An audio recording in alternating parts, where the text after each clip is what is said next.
Assalamualaikum warahmatullahi wabarakatuh. Kami dari kelompok 6 akan mempresentasikan mengenai mekanisme reaksi berantai. Video ini dibuat untuk memenuhi tugas mata kuliah Kinetika Kimia.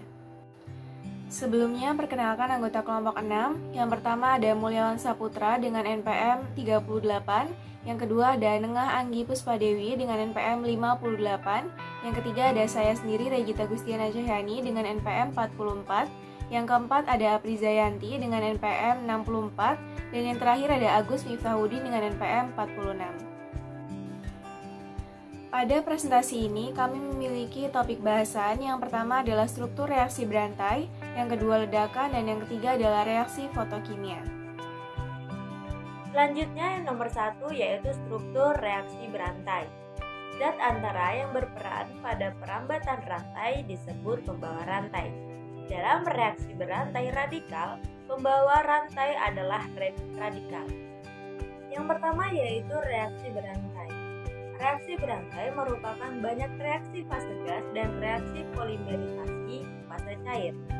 Dalam reaksi berantai, zat antara yang dihasilkan dalam suatu tahap berupa zat antara yang reaktif dalam tahap berikutnya, dan kemudian zat antara itu menghasilkan zat antara reaktif yang lain dan seterusnya. Selanjutnya yaitu yang kedua, tahap reaksi berantai. Pembawa rantai pertama terbentuk dalam tahap inisiasi reaksi. Contohnya, atom Cl terbentuk dari disosiasi molekul Cl2 sebagai akibat tumbukan antar molekul yang kuat dalam reaksi termolisis atau sebagai akibat absorpsi foton dalam reaksi fotolisis. Pembawa rantai yang dihasilkan dalam tahap inisiasi menyerang molekul reaktan lain dalam tahap perambatan, dan setiap serangan menghasilkan pembawa rantai baru.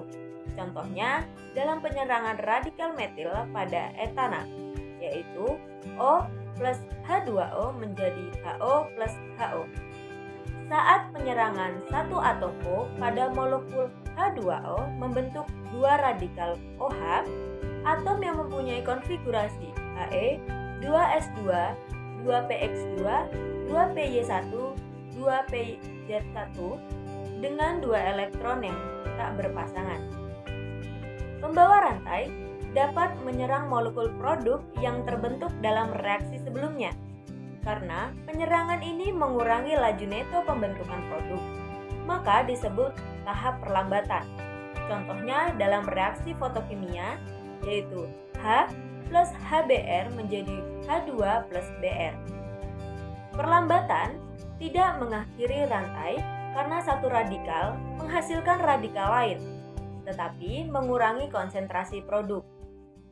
Reaksi dasar tempat radikal bergabung dan mengakhiri rantai disebut tahap terminasi, seperti dalam reaksi berikut ini, yaitu CH3CH2 plus CH2CH3 menjadi CH3CH2CH2CH3. Dalam tahap inhibisi, radikal tidak menghilangkan dengan terminasi rantai, tetapi oleh tumbukan dengan dinding bejana atau dengan radikal asing menjadi CH3CH2 plus R menjadi CH3CH2R. Dua tahap reaksi berantai. Pembawa rantai pertama terbentuk dalam tahap inisiasi reaksi. Contohnya, atom C1 terbentuk dari disosiasi molekul Cl2 sebagai akibat tumbukan antar molekul yang kuat dan reaksi termolisis atau sebagai akibat absorpsi foton dalam reaksi fotolisis. Contohnya adalah penyerangan radikal metil pada etana. Pada reaksi O plus H2O menghasilkan HOH plus HO, saat penyerangan satu atom O pada molekul H2O itu membentuk dua radikal OH yang memiliki konfigurasi elektron He, 2s2, 2px2, 2py1, 2pz1 dengan dua elektron tak berpasangan. Pembawa rantai dapat menyerang molekul produk yang terbentuk dalam reaksi sebelumnya karena penyerangan ini mengurangi laju neto pembentukan produk maka disebut dengan tahap perlambatan. Contohnya dalam reaksi fotokimia. H plus HBr itu menghasilkan H2 plus Br. Reaksi dasar tempat radikal bergabung dan mengakhiri rantai itu disebut dengan tahap terminasi. Seperti pada reaksi CH3, CH2, plus CH2, CH3 menghasilkan CH3, CH2, CH2, CH3. Dalam tahap inhibisi radikal itu tidak menghilangkan dengan terminasi rantai, tetapi oleh tumpukan dengan dinding bejana atau dengan radikal asing. Dengan bersamaan reaksi CH3, CH2 plus R menghasilkan CH3, CH2R. 3. Hukum laju reaksi berantai. Reaksi berantai sering menghasilkan hukum laju yang rumit. Sebagai contoh, perhatikan reaksi termal antara H2 gas plus Br2 gas menghasilkan 2HBr gas dengan hukum laju D dikali dengan konsentrasi HBr per dt sama dengan K dikali dengan konsentrasi H2 dikali dengan konsentrasi Br2 pangkat 3/2 dibagi dengan konsentrasi Br2 plus K aksen dikali dengan konsentrasi HBr. Kerumitan laju ini menunjukkan adanya mekanisme yang rumit. Maka diajukanlah mekanisme reaksi berantai radikal, yaitu yang pertama inisiasi Br2 menghasilkan 2B dengan V sama dengan Ka dikali dengan konsentrasi Br2. Yang kedua perambatan Br plus H2 menghasilkan HBr plus H dengan V sama dengan Kb dikali dengan konsentrasi Br dikali dengan konsentrasi H2. H plus Br2 menghasilkan HBr plus Br dengan V sama dengan Kb aksen dikali dengan konsentrasi H dikali dengan konsentrasi Br2. Yang ketiga perlambatan H ditambah dengan HBr menghasilkan H2 plus Br dengan V sama dengan Kc dikali dengan konsentrasi H dikali dengan konsentrasi HBr2. Yang keempat terminasi Br plus Br plus M menghasilkan Br2 plus M dengan V sama dengan Kd dikali dengan konsentrasi Br dikali dengan konsentrasi Br2. Tahap terminasi yang lain yang mungkin meliputi penggabungan ulang untuk membentuk H2 dan penggabungan atom H dan Br. Laju neto penggabungan pembentukan HBr adalah D dikali dengan konsentrasi HBr per dt sama dengan Kb dikali dengan konsentrasi Br dikali dengan konsentrasi H2 ditambah dengan Kb aksen dikali dengan konsentrasi H dikali dengan konsentrasi Br2 dikurang dengan Kc dikali dengan konsentrasi H dikali dengan konsentrasi HBr2. Baiklah, kita perhatikan gambar berikut ini. Gambar ini menunjukkan kelambatan laju pembentukan produk jika tahap inhibitor berperan. Ternyata beberapa reaksi berantai menghasilkan hukum lagi yang sederhana. Hal ini menekankan kembali bahwa kita harus berhati-hati jika menganalisa data kinetika.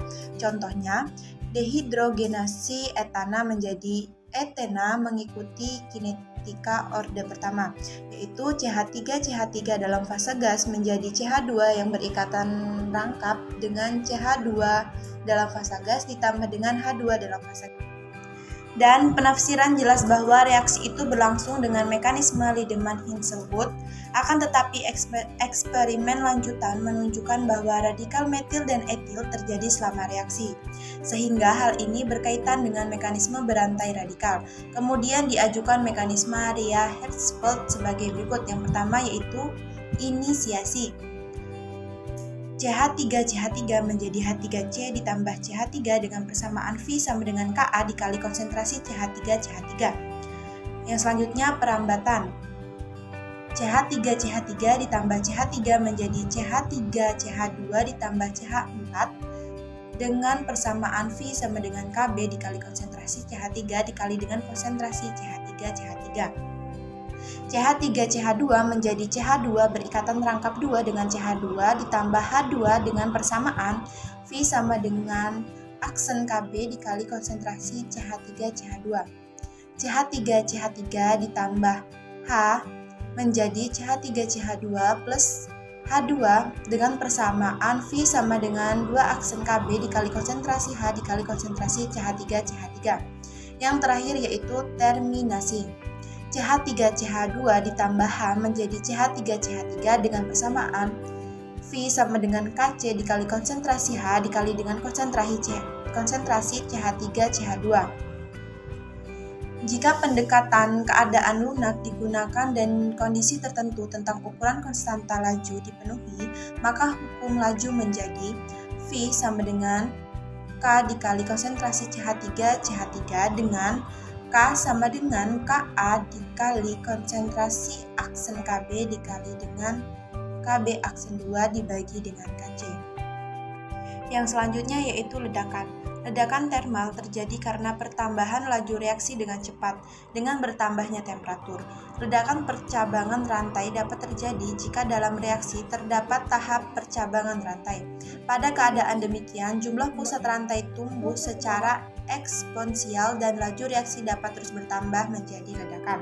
Contohnya yaitu ledakan yang ditimbulkan oleh reaksi antara hidrogen dan oksigen dengan reaksi 2H2 dalam fasa gas ditambah O2 menjadi 2H2O dalam fasa gas. Walaupun reaksi netonya sangat sederhana, tetapi mekanismenya sangat rumit dan belum dijelaskan sepenuhnya. Sudah diketahui bahwa mekanisme ini meliputi reaksi berantai dan pembawaan rantainya adalah H, O, OH, dan O2. Beberapa tahapnya adalah tahap yang pertama yaitu tahap inisiasi. H2 ditambah O2 menjadi O2H ditambah dengan H. Tahap perambatan yaitu H2 ditambah O2H menjadi OH ditambah H2O. Selanjutnya H2 ditambah OH menjadi H ditambah H2O. Yang selanjutnya yaitu O2 ditambah H menjadi O ditambah O dengan percabangan. Yang selanjutnya yaitu O ditambah H2 menjadi OH ditambah H dengan percabangan. Kedua tahap percabangan terakhir dapat menghasilkan ledakan percabangan rantai. Terjadi ledakan bergantung pada temperatur dan tekanan sistem dan daerah ledakan untuk reaksi ini dapat kita lihat pada gambar berikut ini. Pada tekanan sangat rendah, sistem itu berada di luar daerah ledakan dan campuran itu bereaksi dengan lancar. Pada tekanan ini, pembawa rantai yang dihasilkan dalam tahap percabangan dapat mencapai dinding wadah. Di tempat itu, pembawa rantai bergabung dengan efisiensi yang bergantung pada komposisi wadah. Penambahan tekanan sepanjang garis putus-putus dalam gambar membawa sistem melalui limit tindakan pertama. Jika temperatur lebih dari 730 K, campuran ini akan meledak karena pembawa rantai bereaksi sebelum mencapai dinding sehingga reaksi percabangan sangat efisien. Jika tekanan berada di atas limit, ledakan kedua reaksi berjalan lancar. Konsentrasi molekul dalam gas akan sangat besar, sehingga radikal yang dihasilkan dalam reaksi seperti O2 ditambah H menjadi O2H. Reaksi penggabungan ulang seperti ini dipermudah oleh tumbukan 3 partikel karena partikel ketiga dalam konsentrasi M dapat menghilangkan kelebihan energinya, yaitu O2 ditambah H ditambah M menjadi O2H ditambah M. Jika tekanan dinaikkan sampai di atas limit ledakan ketiga, maka laju reaksinya bertambah sehingga tekanan terjadi ledakan termal. Yang selanjutnya yaitu ledakan. Ledakan termal terjadi karena pertambahan laju reaksi dengan cepat. Dengan bertambahnya temperatur, jika energi eksoterm tidak dapat keluar, maka temperatur reaksi sistem naik, sehingga reaksi berlangsung lebih cepat.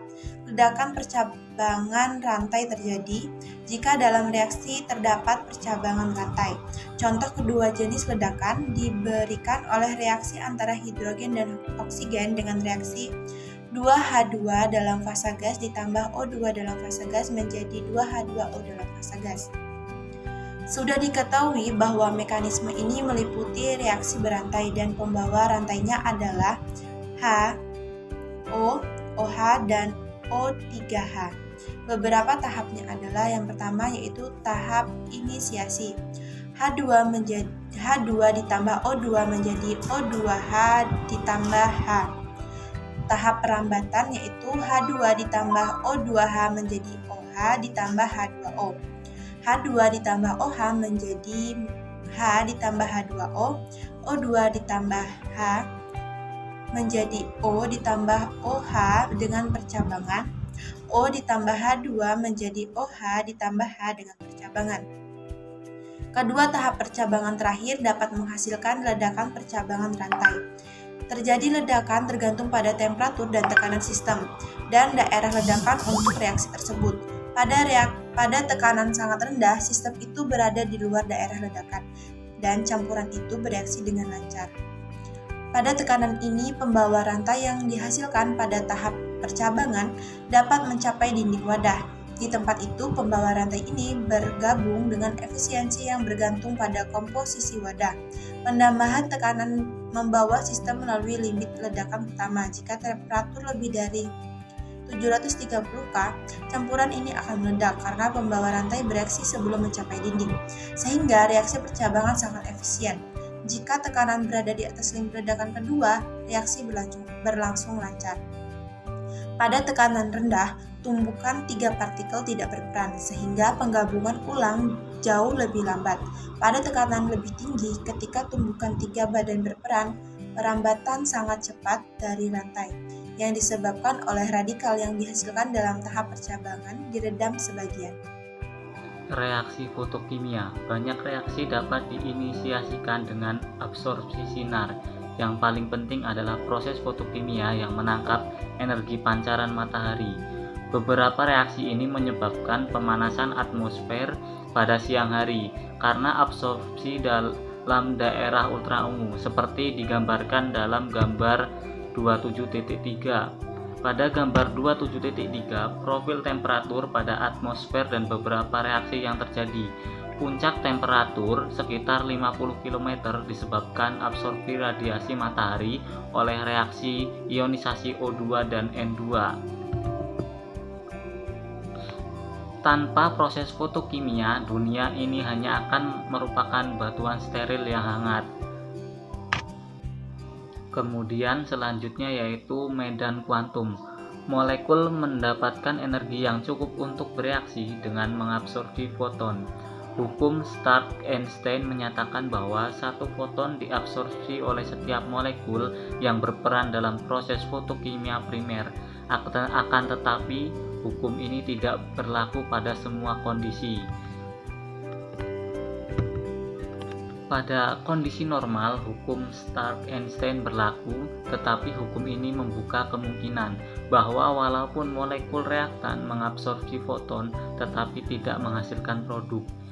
Produk primer absorpsi foton radikal, molekul terfotoeksitasi atau ion dapat berhasil menginisiasikan proses yang menghasilkan produk.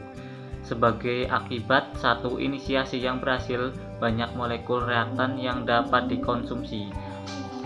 Rendeman kuantum keseluruhan adalah jumlah molekul reaktan yang bereaksi untuk setiap foton yang diabsorpsi. Contohnya dalam fotolisis HI. Medan kuantum keseluruhan adalah 2 karena absorpsi satu foton menyebabkan musnahnya 2 molekul HI. Dalam reaksi berantai, medan kuantum dapat bernilai sangat besar dan sekitar 10⁴ adalah nilai yang umum. Dalam kasus seperti itu, reaksi berantai berlaku sebagai penguat kimia dari tahap absorpsi awal. Kemudian hukum laju fotokimia. Sebagai contoh cara memasukkan tahap pengaktifan fotokimia ke dalam sebuah mekanisme, perhatikanlah fotokimia dari reaksi H2 gas plus Br2 gas menjadi 2HBr gas. Sebagai pengganti tahap pertama dalam reaksi termal, kita mempunyai Br2 menjadi 2Br dengan hukum laju fotokimianya yaitu 1 absorpsi. Dengan I absorpsi merupakan jumlah foton dengan frekuensi tepat yang diabsorpsi per satuan waktu per satuan volume. Dengan demikian, I absorpsi harus menggantikan ketetapan BR2 dalam skema reaksi termal, sehingga dari contoh 27.1 kita dapat menuliskan DHBR dibagi DT sama dengan 2 KB 1 KD pangkat setengah H2 BR2 pangkat setengah dibagi BR2 plus K C per KB HBR. Persamaan 3 meramalkan bahwa laju reaksi bergantung pada intensitas sinar yang diabsorpsi. Hal ini sudah dibuktikan secara eksperimen. Yang selanjutnya adalah pemisahan isotop. Radiasi laser sangat monokromatik sehingga sinar dapat diabsorpsi oleh suatu molekul, namun tidak oleh molekul yang sama yang sudah tersubstitusi secara isotropik. Sifat absorpsi yang spesifik ini digunakan dalam pemisahan isotop dengan laser. Dalam teknik ini, molekul yang mengandung isotop yang berbeda disinari oleh laser kuat dari CO2, absorpsi foton yang pertama yaitu dari sinar yang lemah. Bergantung secara kritis pada kecocokan antara frekuensinya dengan pemisahan energi vibrasi rotasi molekul yang bergantung pada massa atom, dan karenanya absorpsi ini berbeda di antara spesies isotop. Namun, setelah eksitasi awal terjadi foton dari laser yang kuat, dapat diabsorpsi menghasilkan disosiasi dan reaksi antara molekul dengan fragmennya. Karena absorpsi awal merupakan pembuka jalan bagi disosiasi selanjutnya, maka isotop itu dapat dipisahkan. Contohnya penyinaran sampel iodium monoklorida, gas dengan sinar 605 nanometer, secara selektif mengeksitasikan molekul yang mengandung atom klor. Kemudian molekul ini bereaksi dalam tumbukan dengan molekul bromobenzena. Reaksi molekul yang tidak mengabsorpsi secara langsung ini dapat distimulasikan jika terdapat molekul pengabsorpsi lainnya. Karena molekul pengabsorpsi ini mungkin dapat mentransfer energi selama tumbukan. Contohnya adalah fotosintesitas.